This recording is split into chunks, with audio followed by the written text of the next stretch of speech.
সিলাবল কাকে বলে, সিলাবল কত প্রকার এবং কি কি বলবে, বলো।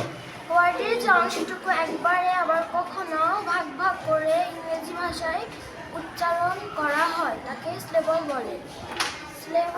ইংরেজি উচ্চারণের সুবিধার্থে সিলেবলকে 4 ভাগে ভাগ করা হয়েছে, যথা মনোসিলেবল, ডাইসিলেবল, ট্রাইসিলেবল এবং পলিসিলেবল। ধন্যবাদ তোমাকে। তোমার নাম কি?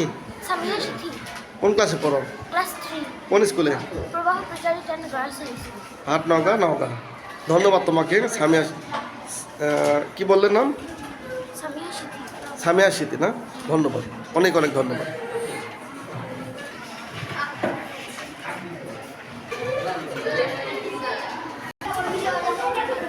তৃতীয় শ্রেণীর ইংরেজি ক্লাস চলছে। আজকে ইংলিশ গ্রামার ক্লাস। আজকে 6 মার্চ 2025 খ্রিস্টাব্দ।